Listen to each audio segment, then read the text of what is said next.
자, 안녕하세요. 미국 유학고수TV 시청자 여러분들, 유학고수입니다. 자, 오늘도 멤버분께서 질문이 있는데요. 자, 일상 회화 연습 목적으로 유학 전까지 미드를 꾸준히 보려고 하는데요. 유학고수님의 관점에서 어학 연습 문화 적응의 목적으로 미드 컨텐츠를 추천해 주신다면 어떤 걸 추천해 주실 수 있을까요? 최근에 본 미드는 모모 패밀리라는 가족 시트콤인데 동성 부부가 주연으로 나오는 에피소드를 보면서 이게 일반적인 미국 가정의 모습은 아니겠네 라는 생각이 문득 들었네요 라고 하셨는데, 맞아요. 그 동성 커플 가구가 전체 커플 가구 중에 높지 않아요. 자, 전체 가구 중에 그 동성 커플 가구 비율이 가장 높은 곳이 그 미국의 수도인 워싱턴 DC거든요. 통계에 의하면 워싱턴 DC가 가장 높아요, 미국에서. 근데 그게 2.5% 밖에 안 돼요. 그러니까 100명 중에 3명도 안 되는 거예요. 100명 중에 2.5명. 그리고 그 다음에 이제 동성 커플 가구 비율이 가장 낮은 주는 사우스 다코다입니다. 그래서 0.4%예요. 그 100명 중에 1명도 안 되는 거예요. 1000명 중에 4명이란 얘기예요. 그러니까 사실 동성 커플 그 가구 비율이 사실 미국에서 굉장히 높지 않아요. 자, 그러면 왜 이제 여러분들이 그 이렇게 실제로 동성 커플 비율이 그렇게 높지 않음에도 불구하고 그 왜 미국에서 나오는 미디어들이 동성애를 다루는 작품들이 많은가? 그거를 이제 이해하는 게 미국 문화의 키포인트예요.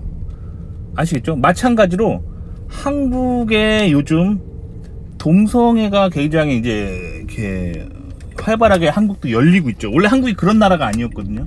제가 어렸을 때만 해도 그 동성애라는 단어가 사실 뭔지를 몰랐어요.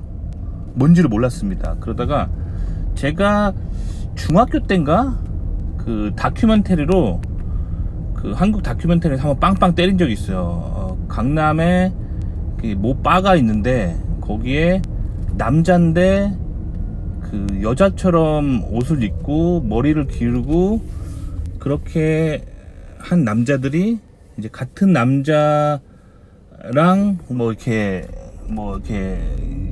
그런 거 있잖아요. 동성애를 한다더라 하면 이렇게 다큐멘터리가 빵 터졌는데 그 너무 충격을 받았어요, 한국 사람들이. 그래서 다음날 학교를 갔는데 애들이 막 그 얘기를 막 하는 거야. 어제 봤어 다큐멘터리 봤어 하면서 야, 진짜 그런 일이 있어? 야, 진짜 처음 들었다. 요런 분위기였어요, 한국도. 제가 어렸을 때는. 그러다가 요즘 지금 20대들은 사실 동성애자를 주변에서 많이 볼 거예요. 그리고 실질적으로 본인이 동성애를 경험했다든지 아니면 동성 커플과 사귀고 있는 친구를 본 게 이제 상당히 있을 거예요. 그쵸? 자, 그래서 이제 그거에 대해서 좀 얘기를 해볼게요. 굉장히 중요한 얘기입니다. 그래서 실제로 미국은 건국 정신이 개신교 정신입니다. 청교도라고 하죠. 그래서 청교도라고 하는 개신교는 그냥 개신교랑은 조금 달라요. 그러니까 한국에도 나 교회 다녀 하는 그 유파 중에 여러 가지 유파가 있거든요. 여러 가지 유파가 있어요. 근데 이제 청교도 계열의 개신교들은 굉장히 보수적입니다.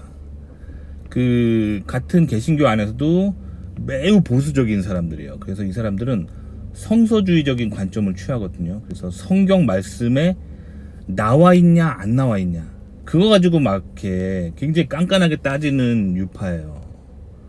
그러니까 뭐 예를 들면 카톨릭 같은 경우는 교황이 그 대중 앞에서 연설을 한 적 있잖아요. 동성애가 범죄화되면 안 된다 라고 하는 동성애 우호적인 그런 발언을 한 적 있잖아요.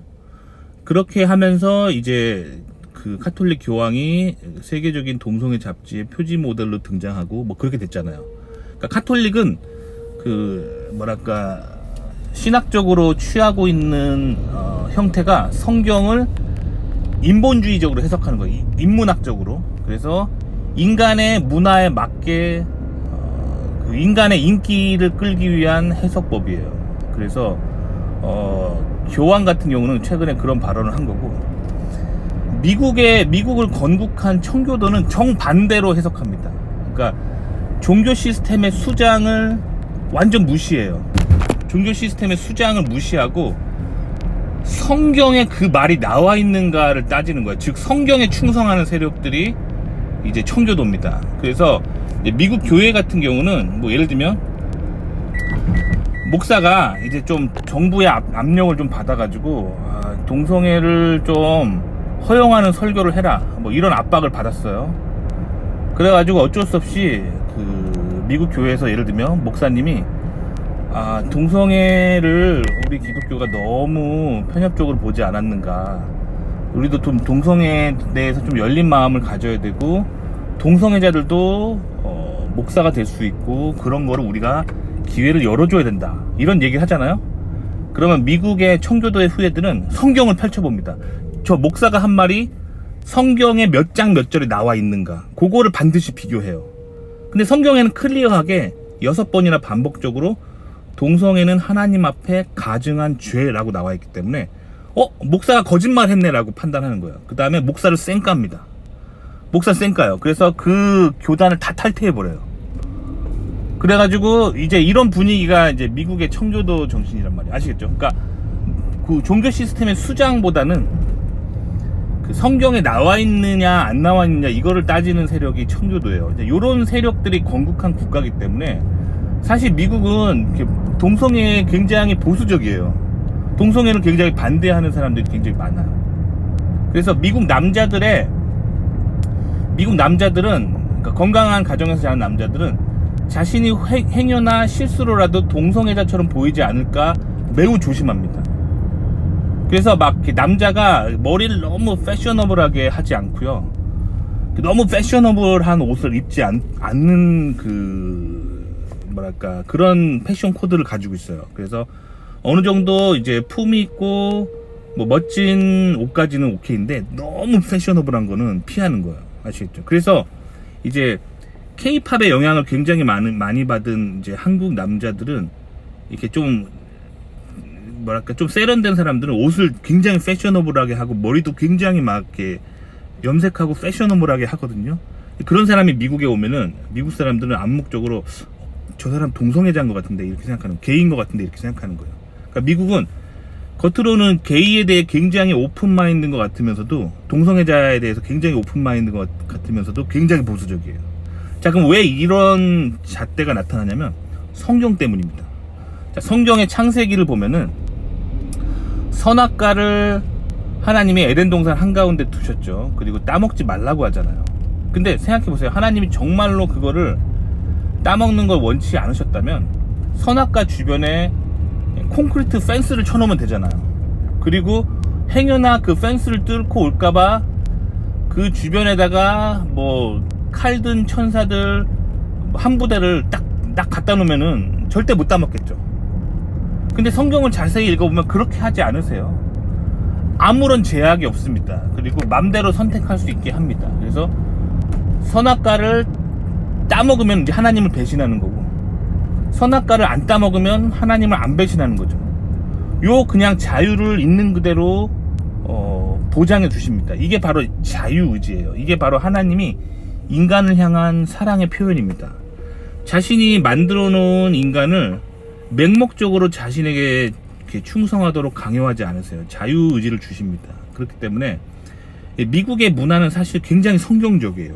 자유의지를 존중하는 거예요. 인간의 자유의지를. 그래서 기본적으로 성경을 읽는 청교도의 후예이기 때문에 동성애는 하나님 앞에 죄라는 걸 알고 있어요. 그래서 나는 동성애를 안 하기 위해서 노력하는 거예요. 동성애에 빠지지 않도록. 하지만 동성애에 빠진 사람들이 있잖아요. 그러면 그 사람들한테 막 가서 막 주먹으로 두드려 패거나 그러지 않는 거예요. 그 사람의 자유의지를 가지고 스스로 선택한 거기 때문에 리스펙 하는 거예요. 하나님이 주신 자유의지잖아요. 이게 미국 컬처예요. 그러니까 미국 컬처를 이해할 때는 단순하게 미국에서 나오는 드라마가 동성애 코드가 많네, 미국 사람들은 동성애를 좋아하나 봐, 이게 아니에요. 미국 사람들은 굉장히 보수적이라니까요. 미국 남자들하고 한번 만나서, 특히 백인 남자들이랑 만나서 얘기해보세요. 그러면 동성애자처럼 보이지 않으려고 되게 노력합니다. 왜냐면 동성애자라고 이렇게 한번 소문나면은 그 사회에서 굉장히 힘들어요. 그래서 미국에서 보통 동성애자들은 이제 친구가 없이 좀 외톨이로 지내는 경우가 되게 많아요. 그래서 같은 동성애자들끼리만 만나고 거의 그렇게 돼버려요. 그리고 이제 미국에서는 그래서 사회에서 이렇게 동성애자처럼 보이지 않으려고 되게 노력합니다. 반면에 주변에 이제 동성애자처럼 하고 다니는 사람도 있잖아요. 뭐 남자처럼 생겼는데 머리를 기르고 막 여자 옷 입고 다니고 뭐 그러면 그거에 대해서 막 딱히 막 뭐라고 하지 않아요. 왜냐면 자기의 자유의지를 가지고 스스로 선택한 거기 때문에 그거를 가지고 막 뭐라고 하고 가서 막 이렇게 때리고 막 왜 그런 옷을 입고 다니냐고 뭐라 그러고 하는 거는 또 그게 하나님이 주신 자유의지를 리스펙하는 게 아니기 때문에 하여튼 굉장히 성경적이에요. 그러니까 성경을 읽어야지만 미국 문화가 이해가 가고 성경을 안 읽는 사람은 미국 문화가 뭔지도 몰라요. 그러니까 미국 문화 이퀄 성경적, 미국 사회 이퀄 성경적이라고 보시면 돼요. 아시겠죠? 자, 그래서 자, 그러면 이제 미디어는 왜 그렇게 친동성애적인가를 보면은 결국에는 미디어 감독들이 반성경적인 사상을 가지고 있기 때문에 그러는 거예요. 자, 그래서 이 미국은 기본적으로 제가 항상 말씀드리잖아요. 성경을 가지고 문화를 구분한다고 했잖아요. 그래서 성경적이면 우파예요. 그리고 이 성경의 가치관을 보수하는 사람들, 이 컨저버티브가 그래서 보수 우파인 거예요. 반면에 이제 성경을 반대하는 사람들은 좌파예요. 레프트입니다. 그리고 성경적인 가치관으로부터 그래서 자유하려고 하는 사람들이 진보예요. 리버럴. 리버럴 뜻이 성경적 가치관으로부터의 자유라는 뜻이에요. 아시겠죠? 요 유래는 성경에 다 나옵니다. 성경에서는 항상 그 오른쪽이라는 말이 하나님 편에 선 사람들이라는 뜻이에요. 그리고 왼쪽은 이제 그러면 하나님 편에 선 사람들이 아니라는 뜻인 거예요. 그리고 그래서 그 서구권은 항상 왼쪽 오른쪽을 이 하나님 편에 섰는가 안 섰는가 가지고 구분한단 말이에요. 그래서 프랑스 대혁명이 대표적인 거죠. 프랑스 대혁명은 이제 반성경적인 인본주의 운동이거든요. 그래서 그 프랑스 대혁명을 주도한 자코뱅당들이 그래서 의회의 왼쪽에 앉았어요. 그러니까 서구는 항상 하나님을 지지하면, 성경을 지지하면은 오른쪽에 앉고 성경을 반대하면 왼쪽에 앉아요. 요 코드만 알면 돼요. 그래서 그 서양의 뭐 유럽이나 뭐 이런 서양의 미술 작품 보면은 잘 나와 있어요. 미술 작품 같은 거 보면은 이제 하나님 편에 선 사람들은 항상 오른쪽에 뭔가 들고 있어요. 그리고 하나님 편에 그 반대하는 사람들은 왼쪽에 뭔가 들고 있어요. 항상 이렇게 이 코드만 알면은 아, 저게 저 뜻이구나. 요거를 알 수가 있어요. 아시겠죠? 자, 그래서 그 미디어에 종사하는 사람들은 기본적으로 반성경적입니다. 그럼 미디어에 종사하는 사람들은 왜 반성경적일까요? 일단 여러분들이 그거를 좀 느끼려면은 인생에서 한 번쯤은 개인 방송을 해보세요. 개인 방송은 그 미디어를 공부하기에 굉장히 좋은 어떤 실습이고 연구고 실험이에요. 그래서 저도 이 채널을 운영하면서 제가 성경이랑 전혀 상관없는 얘기들 있잖아요. 뭐 제가 예전에 한번 그런 적 있어요. 오로지 돈만 다룬 적이 있거든요. 돈. 그러니까 미국에서 어떤 직업을 가졌을 때 돈을 가장 많이 버는가, 오로지 돈의 관점으로만 영상 하나 만든 적이 있거든요. 그 영상을 막 만들었을 때 그 달에 제가 월 130만 원을 벌었어요.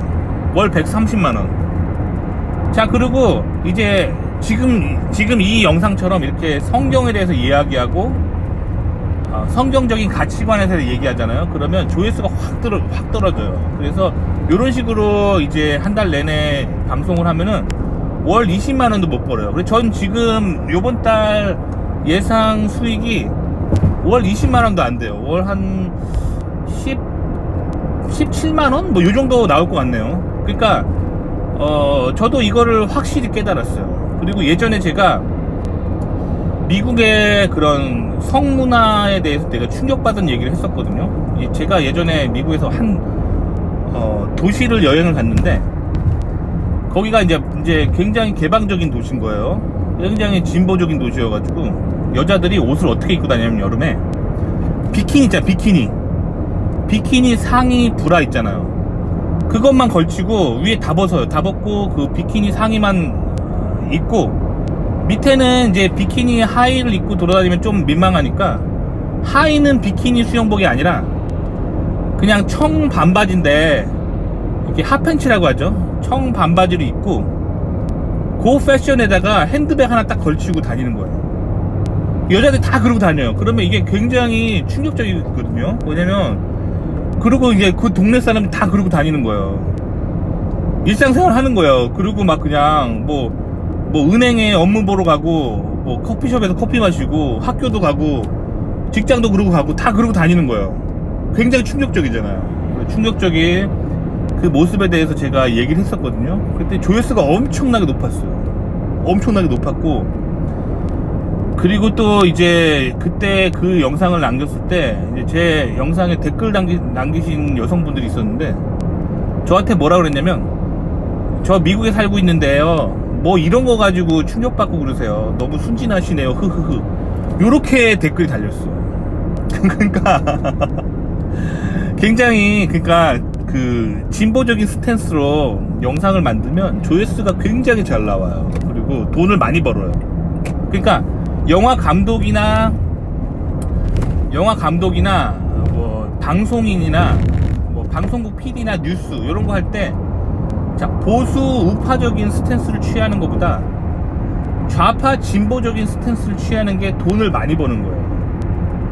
그렇기 때문에 영화 감독들이 다 좌파 진보 스탠스인 거 이해 가셨죠? 그러니까 미국에서 그 동성애 가정 비율이 많아봤자 2.5%, 적은 주는 0.4%임에도 불구하고 그 마이너인 동성애자의 삶을 그리는 드라마나 영화는 굉장히 진보적인 스탠스이기 때문에 사람들이 이게 굉장히 자극적이잖아요. 그러니까 거꾸로 님이 드라마를 만든다고 생각해봐요. 뭐 제가 드라마를 만든다고 생각해봐요. 독실한 기독교 가정에서 이렇게 신앙생활을 하는 거를 주제로 한 드라마를 했다. 그래서 이 주인공이 막 이렇게 고민하는 거예요. 막 이렇게 계속 이렇게 세상이 좌파 진보적으로 가니까 본인은 믿음 안에서 그리스도의 사랑과 은혜를 묵상하면서 막 가족들과 같이 막 기도하고 막 이런 모습으로 드라마나 영화를 만들면 이 영화 망합니다. 아무도 안 봐요. 오로지 이제 교회 다니는 사람들이 이제 뭐 크리스마스나 이럴 때 뭐 교회에서 틀어주는 용도로 한번 쓰고 말겠죠. 그런 것보다는 이게 진보적인 스탠스로 막 이렇게 동성애도 팍팍 나오고 막 프리섹스도 나오고 막 범죄, 마약 막 이런 게 나오고 막 이런 폭력적이고 또 잔인한 장면 집어넣어주고 이렇게 좌파 진보적인 스탠스로 미디어를 만들 때 이 미디어가 잘 나가는 거예요. 아시겠죠? 반면에 이제 미디어를 보는 사람 입장을 생각해 봅시다. 실제로 미국 사회가 막 그렇게 막 범죄랑 막 동성애랑 막 그런 모습으로 가득 차 있지 않아요. 미국 사람들이 보는 일상은 어떠냐면은, 제가 이제 회사에 출근하잖아요. 그럼 출근길에 보면은 아주 평안해요. 동네에 범죄가 거의 없습니다. 그리고 저는 사실 미국에서 살면서 물론 동성애자를 보긴 해요. 보긴 하는데 동성애자를 실제로 만날 비율이 매우 적어요. 일상적인 삶의 바운더리에서는 그냥 평범하게 다들 평범한 가정을 이루고 있고 엄마 아빠 있고 애들 키우고 다 그렇게 그냥 평범하게 살고 있단 말이에요. 그러니까 미국의 실제 모습과 님이 보는 그 시트콤과는 괴리가 굉장히 크다는 거예요. 그래서 좌파 진보적인 미디어를 보는 사람의 입장에서는 사실 미국의 정확한 모습을 보기 힘들다는 거예요. 특히 이제 한국의 뉴스를 보시면 알겠지만 한국 뉴스는 굉장히 반미적이에요. 그래서 한국에서 미국 한 번도 안 와보고 그 미국을 다루는 뉴스를 보면 무슨 생각이 드냐면, 미국은 총기 범죄로 가득 차 있고 매일매일 총기 강도가 발생하고 정말 전쟁터 같은 곳이구나, 이런 인상을 준단 말이에요. 근데 사실 그거는 한국 미디어가 의도하는 거예요. 한국 미디어가 이게 좌파 진보적인 스탠스를 취하는 거예요. 그래야 인기가 많은 거예요. 그래서 한국의 기자들이 그 미국에서 총기 사건이 나는 지역만 골라서 보도를 하는 거예요. 사실 그런 지역은 미국 사회 전체를 100으로 봤을 때 하위 1%나 2% 정도 안에 드는 매우 못 살고 가난한 사람들이 그리고 범죄자들이 모여 사는 그런 뭐랄까 밑바닥 사회를 집중적으로 취재하는 거예요. 굉장히 잘못된 스탠스죠. 거꾸로 입장 바꿔 생각해 보세요. 일본의 미디어가 예를 들면 일본의 미디어가 그 서울역 앞에를 취재한다고 생각해봐요. 그래서 서울역에서 막 그 거지들 되게 많잖아요. 홈리스랑 그런 것만 막 취재하고 그러고 돌아가서 일본 국영방송에다가 여러분 한국 보십시오. 한국은 보시면 서울역 앞에 거지들이 이렇게 많아요 하면서 거지들의 거지로 넘쳐나는 그 서울역 앞을 막 찍어가지고 막 보도하면 어떻게 되겠어요? 공정한 보도가 아니잖아요. 그 미국이 아니라 한국의 그 에버리지한 모습이 아니잖아요. 한국의 되게 극단적인 모습만 보여주고 그 뭐랄까 그 반한 감정을 유발하기 위한 그런 의도로 제작된 철저하게 설계된 영상이잖아요. 그러니까 한국의 미디어가 그렇다는 거예요. 반미적인 스탠스로. 제가 사는 동네는 범죄가 거의 없어요. 굉장히 평안합니다. 아시겠죠? 그러니까 이 카메라를 어떤 카메라로 세상을 보느냐 굉장히 중요하다는 거예요. 아시겠죠? 그래서 이 미디어를 볼 때는 기본적으로 미디어가 취하고 있는 스탠스가 좌파라고 보면 돼요. 미디어는 좌파 진보적 스탠스를 취하고 있습니다. 거의 모든 미디어는 좌파 진보 스탠스예요. 그러니까 미디어를 통해서 세상을 보면은 그 세상은 반드시 왜곡됩니다. 진짜 육신의 눈으로 그 미국을 와서 경험하기 전에는 왜곡되는 거예요. 저한테 중국인 친구가 있거든요. 그 석사 때 같은 랩에서 공부했던 중국인 친구인데, 이 친구가 부부싸움만 하면은 중국인 와이프가 한국의 K-드라마를 하루 종일 틀어놓는데요. 그러고 나서 그거를 남편한테 막 보라고 한 다음에, 봐라, 한국 남자들은 여자한테 저렇게 잘하는데 너는 왜 그따구냐 하면서 남편을 막 쫀대요. 근데 제가 그 얘기 듣고 되게 어이가 없었어요. 그래서 제가 그랬어요. 그런 K-드라마는 현실이 아니다.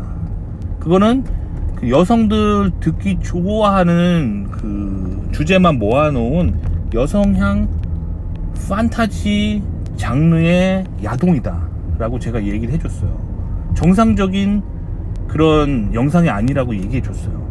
야동의 정의가 뭔가요? 인간의 육신의 정욕을 극단적으로 자극하는, 현실에 있지 않은 정상적이지 않는 남녀관계를 극단적으로 묘사한 것, 그런 영상, 이게 야동입니다. 그러니까 그 중국인 여성이 보고 있던 한국 K-드라마는 야동에 속하는 거예요. 현실에 존재하지 않는 남녀관계를 극단적으로 육신의 정욕을 자극하도록 설계된 영상, 야동입니다. 그러니까 야동을 보면서 남녀관계에 대한 왜곡된 뷰를 가지게 되는 거예요. 마찬가지입니다. 남자들도 극단적인 그런 성적인 쾌락을 추구하는 영상을 좀 피하셔야 돼요. 그런 그 이성간에나도 극단적인 그런 변태적인 성행위를 하는 그런 영상도 피하셔야 되죠. 그리고 또 동성애를 다루는 그런 영상도 피하셔야 되죠. 건전하게 사셔야 돼요. 그렇기 때문에 왜 미디어는 좌파 진보적인 스탠스를 취하는가, 그거 반드시 이해하셔야 돼요. 그러니까 결론적으로 말씀드리면 미디어가 좌파 진보 스탠스를 취하는 거는 그렇게 했을 때 돈을 많이 법니다. 인간은 좋고 건강한 영상보다는 어둡고 음란하고 타락한 영상을 좋아합니다. 인간은 그래서 죄인이라고 하는 거예요. 성경에서 인간이 죄인이라고 말하는 거는 인간이 가지고 있는 이 죄를 향하는 성향, 죄를 좋아하는 이 성향 때문에 인간을 죄인이라고 말하는 거예요. 아시겠죠?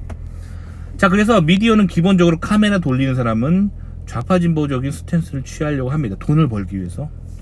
그럼 미디어 보는 사람의 입장에서는 좌파 진보적인 스탠스에 미디어에 자꾸 노출되면은 자기만 손해보는 거예요. 자기가 자꾸 나쁜 거에 빠지게 되는 거예요. 그래서 자기 인생이 계속 어두운 방향으로 가게 되고 인생이 망하게 되는 거예요. 그러니까 영상을 볼 때는 항상 이 좌파인지 우파인지를 잘 분별하셔야 돼요. 근데 대부분의 미디어는 좌파라고 보시면 돼요. 아시겠죠? 그래서 제가 요즘 들어서 계속 좌파 우파 이런 얘기 되게 많이 하잖아요. 그 이유가 있습니다. 왜냐면 지금 여러분들이 살고 있는 이 시대는 인공지능이 미디어를 드라이브하고 있는 시대예요. 그래서 여러분들이 여러분의 선택으로 그 영상을 본 게 아니에요. 뭐 예를 들면 님이 뭐 미국의 일상을 다룬 드라마 추천 이런 검색어로 검색을 했다고 쳐봐요. 그러면 그 검색의 우선순위를 인공지능이 결정하는 거예요.